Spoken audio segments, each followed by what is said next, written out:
Welcome back to differential equations. This video is called the free spring, but it's a continuation of our discussion of the method of characteristics for solving a linear, homogeneous, ordinary differential equation with constant coefficients. I've mentioned previously that the second order differential equations like this are so valuable because they are a great tool for studying Newton's second law, F equals ma. And much earlier in this course, I talked about using the application of springs as a common example. And so here we are. We know how a spring works. I have spring slinky, which is essentially just a very soft spring. And here's the situation I'm thinking about. I have a spring that is anchored at the top somehow to the ceiling, to the roof, or just someone's holding it. And the spring is hanging down and it's displaced from its equilibrium position and it bounces back and forth. You may have even in the past looked at situations like this and modeled the free spring using harmonic functions, sines and cosines. So we know where we want to get to with this. We should end up with sines and cosines. But to get there is kind of interesting. Right. I also, before I get into this derivation, sure, springs are nice in springs themselves, but the fascinating thing about applied mathematics is the sheer number of different things that can be modeled by considering them as a spring. In thermodynamics, the vibrations of atoms is the cause of the phenomenon we call temperature. And vibrating atoms are just springs, right? Two atoms are connected to each other and they are oscillating back and forth in relation to each other. That's a spring in action.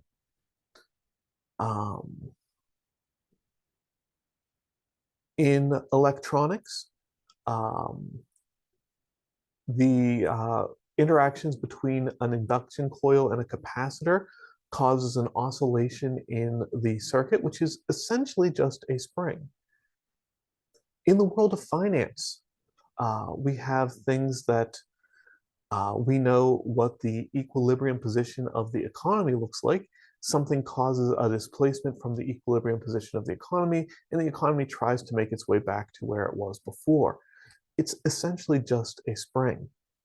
Right? It gets a little bit more complicated in trying to explain what it looks like as a spring, but this is the foundation for all of those different ideas. All right. I'm not going to ask you to derive the differential equation of a spring on your own, but I do want to go through it very quickly to show you a little bit more of where this comes from.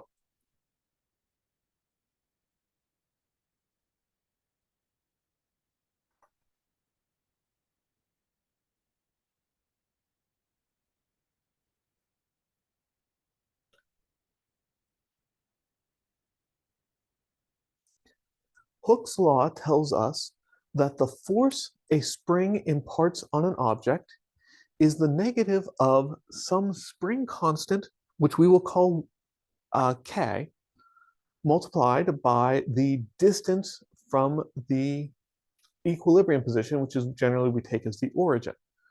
So a spring force is negative k times y. And of course, we know that F is equal to ma. So negative ky is equal to m times y double prime, right? The second derivative of position is acceleration.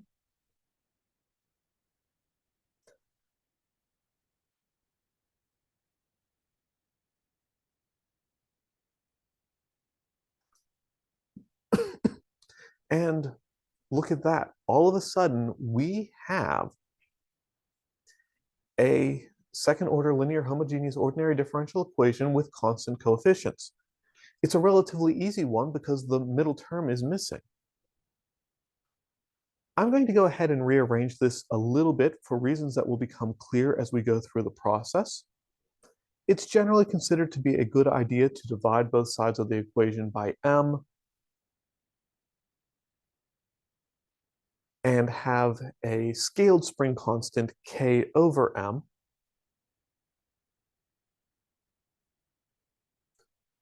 And then, again, for reasons of making life convenient a little bit later on, we're going to call k over m omega squared.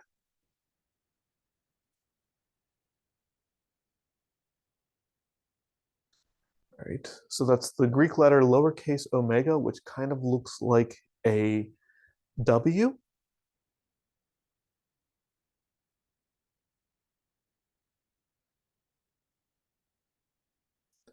And in kinematics, we call this constant the angular frequency. Again, for reasons that will become clear a little bit later on. This is not a course in mechanics. If you're not incredibly familiar with dealing with things like Hooke's law, that's okay. Again, I'm not going to ask you to do a derivation like this. I'm going to give you the end result. But very often, students in this course find it a lot more interesting to solve a differential equation when I can say that, oh yeah, I'm writing this differential equation, and omega squared is the angular frequency of the harmonic oscillator, the spring that we are studying in this particular situation, and that gives us something to look at.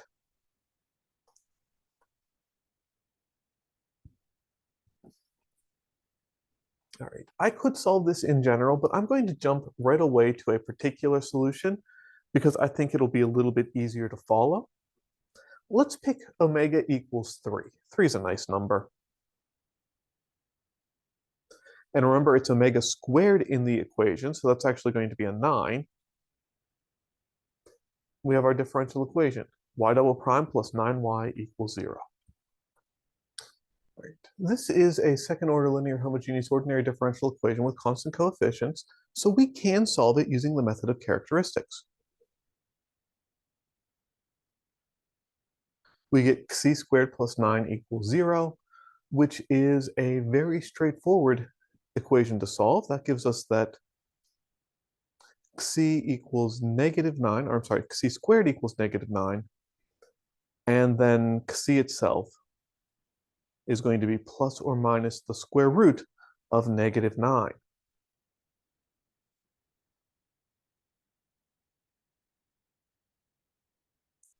right, so c is plus or minus 3i.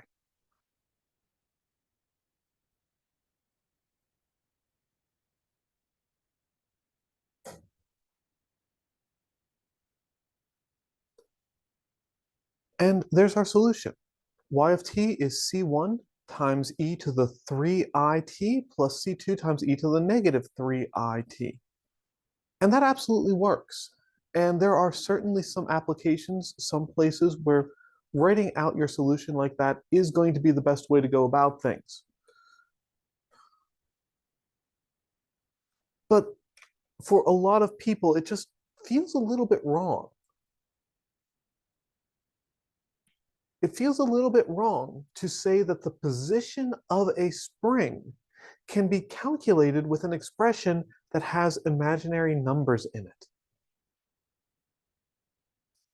And so, as you are first studying this, we like to rearrange things a little bit. We like to make things look a little bit nicer. And that's something, luckily, that is entirely straightforward to do. Well, straightforward might be pushing it a little bit. Um,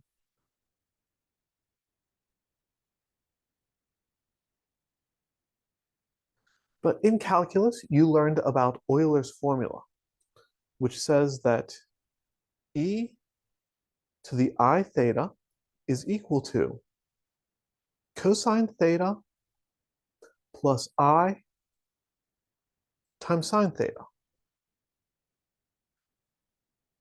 And e to the minus I theta is equal to, well, it would be cosine of minus theta. But cosine is an even function. So cosine of minus theta is the same thing as cosine of theta. And then you'd have plus I times the sine of minus theta. But remember that sine is an odd function. Sine of minus theta is the same thing as the negative of sine of theta, right? Use the properties of even and odd functions so that we still have the cosine and we still have sine. And so with that, I can take my general solution that I wrote earlier and I can rearrange it. I've got some C1 times e to the 3it. So that's cosine of 3t plus I times sine of 3t. And then my C2 was e to the minus 3it. So that's going to be cosine of 3t minus I times sine of 3t. All right, just plugging in if e to the I theta, theta is 3t, and use those formulas, Euler's formula, and then the negative version that we simplified already, gives us these two new results. Now, if I expand things out and then group together my sines and my cosines, well, I've got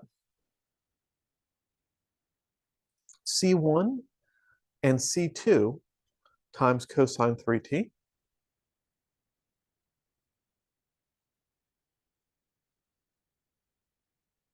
And then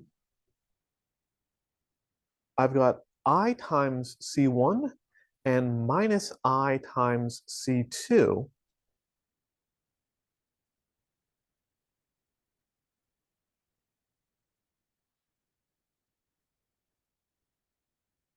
times sine of 3t.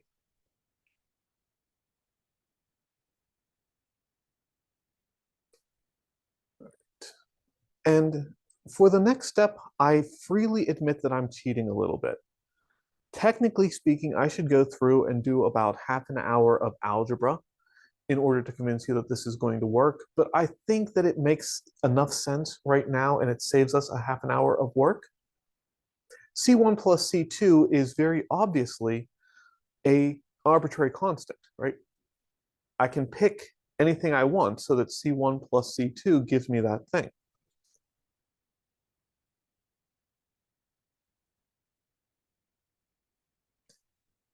C1 minus C2 times I is very clearly an arbitrary constant, but it's imaginary and not real. But if we go through that half an hour of algebra, it is still an arbitrary constant.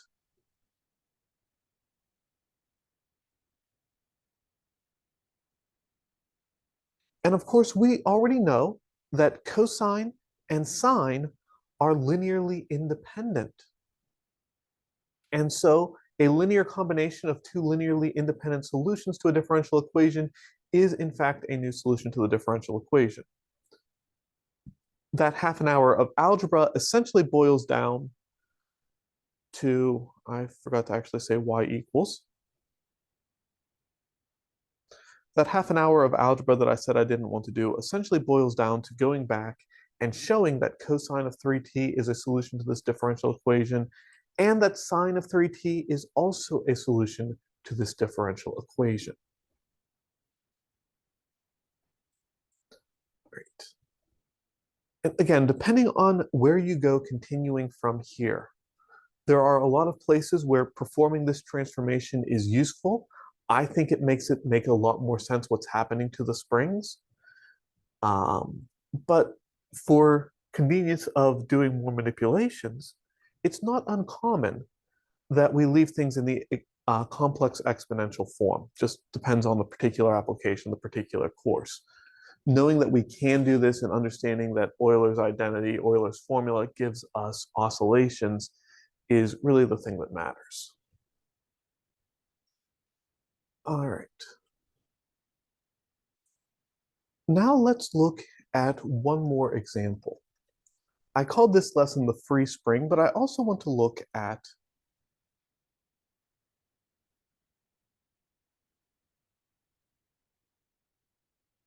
the damped spring.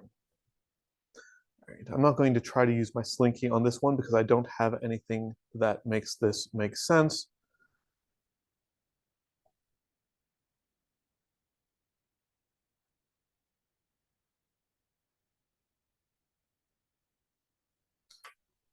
But the idea of the damped spring is that we're going to take our spring and instead of letting it float freely, we're going to put it in a beaker of water or of oil or something else. And the reason that we do that is that we know that this is going to introduce a drag on the spring. A practical application of this is a hydraulic door closing, right? If you've ever seen a door, you pull it open. Helps if I don't gesture completely off the camera. You pull it open, and then the hydraulics pull the door back closed. And if the hydraulics are tuned correctly, the door closes gently. If the hydraulics are tuned poorly, or if you just have a spring without hydraulics, the door slams shut, maybe bounces back open and slams shut again. Right. The idea of drag is something that you're familiar with. Um, Drag occurs in a linear sense with velocity, or sometimes in a nonlinear sense, but we're going to stick with the linear sense because we're solving linear differential equations. But if you are in a pool of water, in a swimming pool, and you try to sweep your hand through the water, the faster you try to move your hand, the harder it is to do. The slower you try to move your hand, the easier it is. And so we're going to have, in this case, not just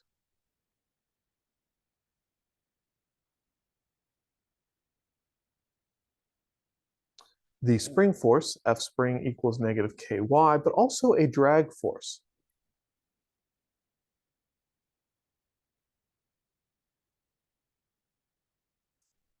And I'm going to model that as negative beta times y prime. All right, again, beta here is an arbitrary constant, which we're calling the drag coefficient. And we are saying that this drag force is going to work in the opposite direction of velocity, and it's going to scale with velocity. The faster you're going, the more the drag is going to happen. And so now we get F, which is minus ky minus beta y prime, is equal to m times acceleration, which is y double prime. We can rearrange this. We get that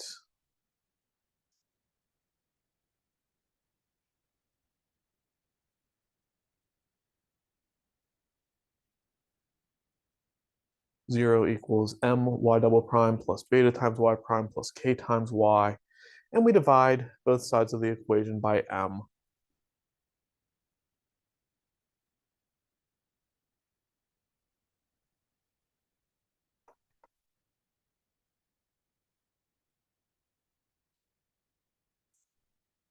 And we introduce replacing those variables with new ones.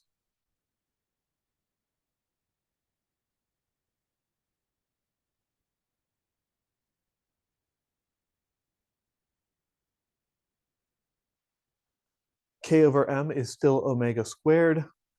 Beta over m is going to be 2b. Right? Turns out for reasons that are more important in physics than they are in mathematics, that setting b equals beta over 2m is more useful than setting b equals beta over m. But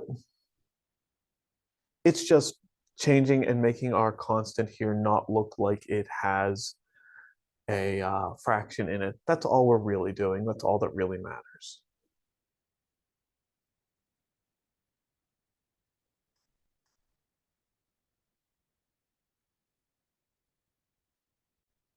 Right? Because once again, The setup, the mechanics of this are interesting background. I'm not going to ask you to go through and do the derivation, but I think it's interesting to know where some of these things are coming from. Um, I'm going to be giving you differential equations, things like y double prime minus 2y prime plus 5y equals 0, and asking you to solve them from there. I'm not going to be looking at specifically trying to model things all that much because this is not a course in classical mechanics, and sometimes the particulars of setting these things up is a little bit less straightforward than you would think at first glance. All right, so we have a differential equation now. It is a linear, homogeneous, ordinary differential equation with constant coefficients. It is second order, which is not all that important because at any order, we could still use the method of characteristics. Second order is just nice because quadratic equations are quite a bit easier to solve than the other ones. Right? Xc squared minus 2xc plus 5 equals 0. Two numbers that multiply to 5 and add to -2, as far as I know, don't exist. So we're jumping to the quadratic formula. C equals the negative of 2, which is going to be positive 2, plus or minus the square root of negative 2 squared, which is 4, minus 4 times a, which is 1, times c, which is 5. 4 times 5 is 20, all over 2 times a, which is 1.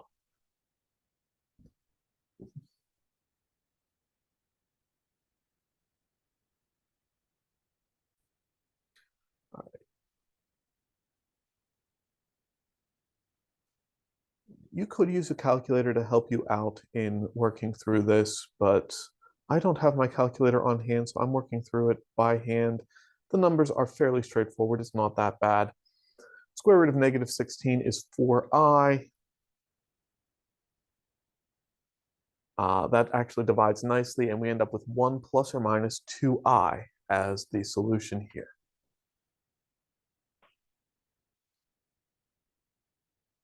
All right, this is interesting because we have a real and an imaginary component. We can't quite directly use the idea that we used before, although it does actually work. It just takes a little bit of doing.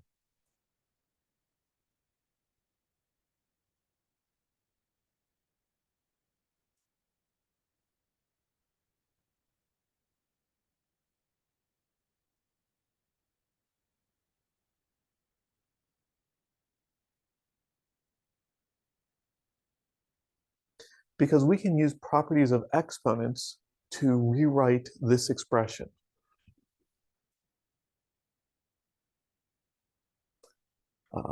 Actually, let me scroll down so I have a little bit more space to write this all out. E to the 1 plus 2it,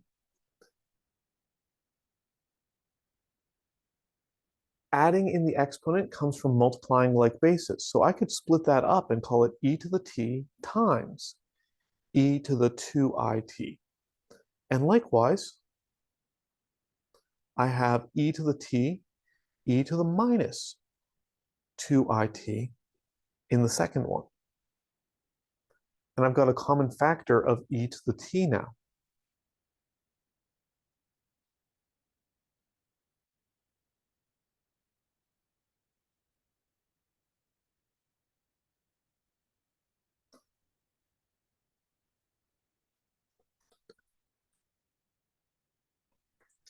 And once I factor that out, the stuff in parentheses looks identical to what we had in the previous problem.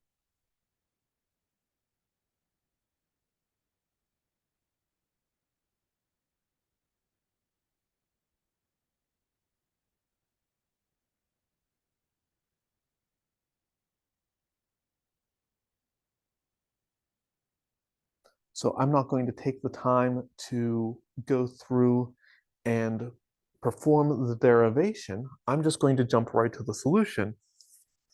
E to the t times a1 cosine of 2t plus a2 sine of 2t, and that's what we need. That gives us our solution.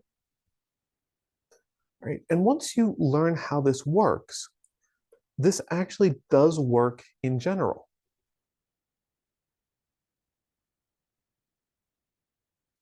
When you get that Xi is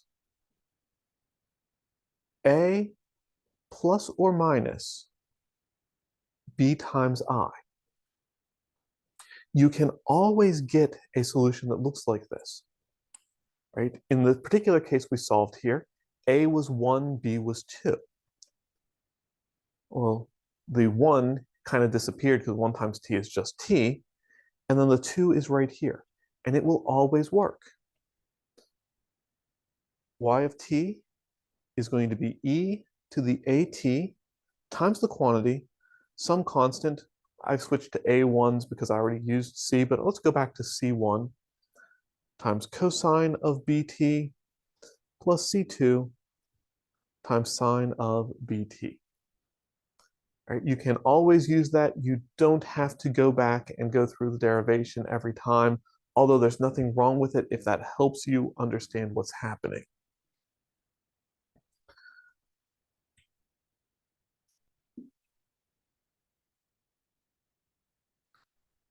To wrap up this discussion, I'm once again going to turn to an initial value problem for you to try on your own.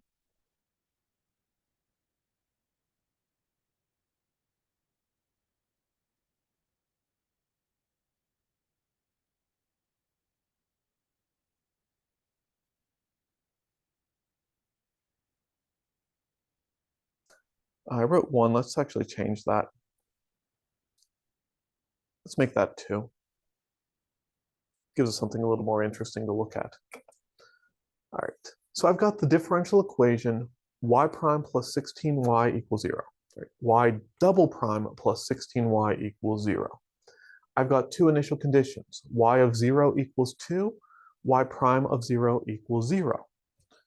In the system on a spring, what we're saying is that we have a spring. We are taking from the equilibrium position, moving the spring up 2 units, and then letting it go to see what happens. Right? So we have a spring with a certain spring constant that gave us the differential equation in the first place. We observe where equilibrium position is. We move the mass at the end of the spring away from the equilibrium position and we let it go. That's what the initial conditions are telling us. Again, the physics of that, the setting up the initial value problem is not something I'm all that interested in this course. It's not something I'm going to ask you explicitly to do, or at least not very often. But I think that understanding a setup that will give you a differential equation like this will help you check your answers for sanity. You know what the solution should look like. Let's see if the mathematics actually pans out. All right, take a few minutes, see what you can do with that one. I'll see you in the next video.